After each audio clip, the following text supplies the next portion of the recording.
At so ayan, hi guys, welcome back at channel natin at ito na nga po sa episode 251 season 4 para dito kay Kalbo at huwag na natin patagalin pa, simulan na natin yan at dito nga tayo natapos nung magtuturo na etong si Amay Mask dyan kay Saitama at ito nga hinatak niya na etong kanyang whiteboard at daw ang continuation niya is ito naman na. So dito ay sinabi na nga ni Amay Mask dyan kay Saitama na naglaan ng napakalaking budget yung Hero Association para sa makeover ni Kalbo at ito ngayon tuloy nga ni Amay Mask na during ng kanilang intensive star quality training ay ituturo ni Amay Mask kay Saitama lahat ng kanyang mga philosophy pati na yung kanyang mga unwritten rules patungkol sa business at saka in short lahat-lahat ng nalalaman niya. So kaya nga ito si Saitama parang yamot yung itsura niya. At ito ngayon sabi nga rito ni Amay Mask kaya naman dahil dyan tatandaan ni Saitama na yung hero dapat laging malakas yan, dapat lagi silang elegante at dapat lagi silang victorious. So ibig sabihin dapat laging nagwawagi o nagtatagumpay yung mga hero. Pero ito nga tuloy ngayon ni Amay Mask na katulad ng mga anime saka ng mga movie na nakakapagbigay ng inspirasyon sa mga tao at pati na rin ng courage ay naniniwala siya na kaya nilang lumikha o gumawa ng isang tunay na hero sa totoong buhay na kung saan yung hero na yon, yung existence niya pa lang siya na yung magiging pillar of support ng mga tao lalo na sa puso nila. So kaya nga sabi ngayon ni Amay Mask pero ganun pa man rin hindi raw madali at talagang di nila ma-respond lahat ng mga hinihiling ng mga tao. Kaya naman, yung kanyang ideal vision ng isang pagiging tunay na hero ay ayun, tulog ito si Saitama. Kaya nga sabi rito ni Amay Mask, gumising daw ito si Saitama 20 minutes pa lang daw yung nakakalipas. At ito nga ngayon, bango na dyan. Ito si Saitama sabi niya nga dyan, kasi wala pa naman daw na binabanggit Ito si Amay Mask patungkol nga dyan sa hero. At ito ngayon, sagot si Amay Mask, sabi niya nga dyan, ano? At ito ngayon, ang dami ng mga nakasulat pala dito ni Amay Mask patungkol sa hero, ang daming nakapaligid sa kanya pero iba-iba. Ayun, may media exposure, may popularity, trademark, may fan support pa, may voice saka face. So parang ginagawa niyang artista ayang si Saitama. But anyways, pagkatapos nga niya na ito nagpatuloy pa.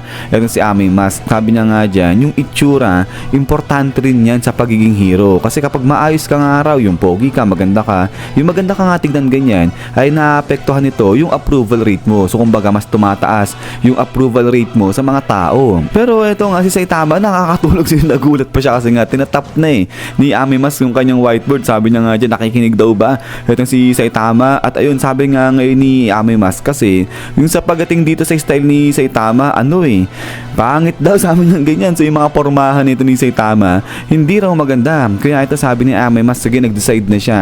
Yung kanyang staff ayun bibigyan daw ng beauty makeover itong si Saitama to the highest level o to the highest standard, sabi niya ganyan. So kaya nga ito sabi ni Amay Mask na bukas din maghanda raw itong si Saitama kasi nga talagang tatrabahuhin nila ng mas maayos pa na mas matindi yung kanyang beauty makeover. At ito nga nagulat si Saitama, sabi niya nga dyan na meron pang kinabukasan, sabi niya ganyan, hindi niya alam yun pero yun nga sabi dito ni Amay Mask na di ba pumirma ng kontrata itong si Saitama. So kaya kapag umatras siya dyan, kapag umayaw siya, may bayad dyan, may fine, sabi niya ganyan. So no choice itong si Kalbo. At saka isa pa, ilang beses na raw sinabi yan ni Amay Mask dito kay Saitama. At saka alam naman daw ni Amay Mask na maraming free time itong si Saitama kaya talagang marami silang gagawin. At yun nga ngayon, paalala ni Amay Mask na pagdating sa beauty and health, dapat hindi ka magpupuyat, bawal daw yan. So yun sa mga gusto mong bapogi yan, bawal magpuyat yan, base na yan dito kaya poging-poging Amay Mask natin. But anyways, ay pagkatapos nga yan, ay ito nga ngayon ay kinabukasan na o panibagong umaga na at good morning na ayun si Amay Mask. Sabi niya nga dyan na dumating na yung kanyang mga staff kaya naman pagkatapos kumain ni Saitama ng breakfast ay magsisimula kagad sila dali-dali. At ito nga ngayon ay pinakilala na ngayon ni Amay Mask yung kanyang mga staff. So una-una itong fashion coordinator at sabi nga ngayon ni Amay Mask na magsusuot na ng mga malulupit na outfit ayun si Saitama na kung saan pag nakita ng madlang people gagayahin yung outfit ni Saitama. At next naman ay ito yung voice trainer. Sasabi nga ni Amay Mask dyan, since na magsisimula na rin magsalita si Saitama sa public ng madalas, kaya dapat matuto na rin siya o mag-practice na siya na magsalita ganyan. At next naman dito, ito yung parang speech coordinator naman. So dito tuturuan naman si Saitama nung paanong tono sa kanyang pagsasalita yung tamang way. So dapat daw energetic at saka malinaw kung paano magsalita itong si Saitama. So para na rin daw yan sa paghanda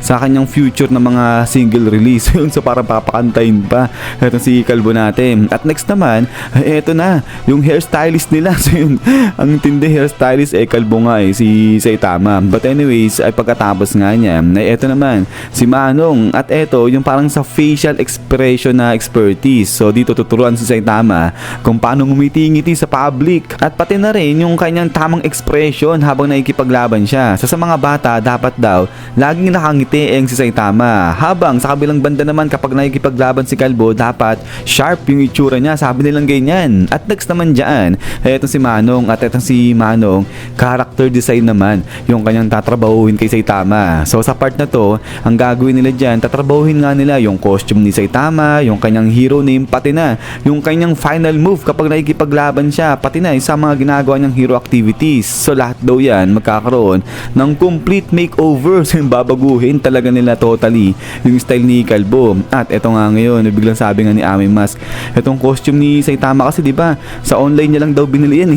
So parang na-hurt dito etong si Kalbo natin. But anyways, ay eto nga ngayon ay nagtuloy na etong si Ami Mask. At sabi niya nga dyan na eto, pagdating naman sa pogi na part, sabi niya ganyan, sa pagiging pogi, ang gusto niyang i-aim daw ni Saitama ay yung sa kagupuhan nito ni Ami Mask. So grabe, nagniningning talaga dito itong si poging-poging Ami Mask natin. But then eto nga, sumagot na itong si Saitama. Sabi niya nga dyan, pagdating dyan parang di naman daw siya ganung napopogian dyan kay Ami Mask. Sabi niya ganyan, saka isa pa, sino daw ba siya? Hindi naman daw siya kilala ni Saitama. Sabi niya ganyan. So grabe, napakalala na ito ni Saitama, sumasama siya sa taong di niya kilala. But anyways, eto nga, nagulat ito si Ami Mask, pati na yung kanyang mga staff. Sabi nga nila, di mo kilala, sikat ako. Sabi nga ni Ami Mask, ayun nga, lumalabas siya sa TV, tapos marami siyang mga movies. Ito, sagot si Saitama, sabi niya nga dyan, hindi niya alam kasi yung sa TV niya nga, di ba, yung binobroadcast nga lang daw doon, mga puro mga report lang, mga bali-balita lang, ganyan. So kaya nga ito, nagulat itong si Ami Mask. Sabi niya nga dyan,